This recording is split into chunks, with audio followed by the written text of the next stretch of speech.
আপনাদের বেশি দিচ্ছি তো। আমি উদাহরণ দিয়ে বলেছি, এই যে খুলনায় আমরা ধরেন দুপুরে ফুলতলা কয়লা বাইপাস 2টো সিট আমরা ছিলাম, খুলনার 6 সিটে বাকি 4 সিটে আমরা কিন্তু ধানের সাথে ভোট দিচ্ছি। তা জোট মানে তো এই যে তুমি আমার দিলো আমি তোমার দিব, তো একটু এক জায়গায় দিয়ে একটা খুঁটা দেওয়া যায়।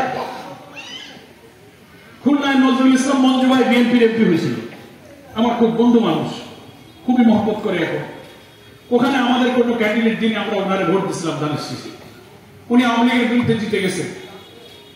গণনায় দেখা গেল 350 ভোট উনি বেশি পেয়ে জিতছে। তো বলেননি খুলনা শহরের জামাতের ভোটগুলো না পেলে কি বিএনপির মঞ্জু ভাই জিততে পারতো? তা কি আমরা কোনদিন বলেছি যে মঞ্জু ভাই আমরা ভোট দিয়ে বানাইছি?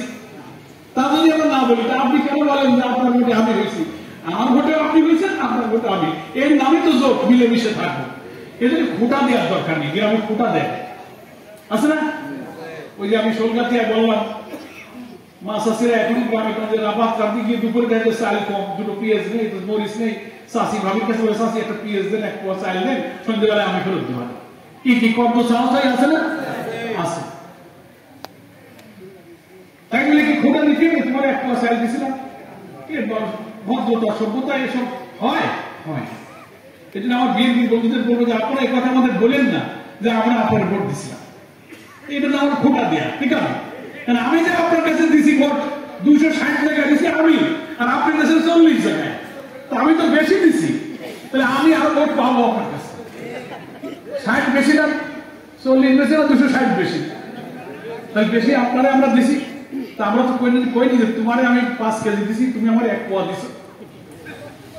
এই কি কোয়া যায় বাজার মতো?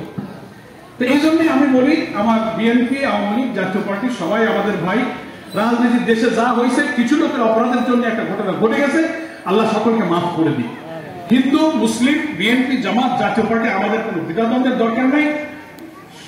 সবাই তো একবার দেশ শাসন করেছেন, আল্লাহওয়ালা সব লোকেরা, দাড়িওয়ালা, টুপিওয়ালা একটু দেশ শাসন করুক, এখন কেমন চলে।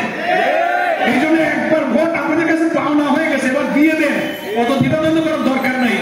যে দলের লোকজন কেউ দেখবে না, ওই কাপড় ঘিরে ঘরে যাবে না, বিসমিল্লাহ বলে দাড়ি পাল্লা দিয়ে দেবে। সবাই রাজি? একটু দেখান হাত তুলে।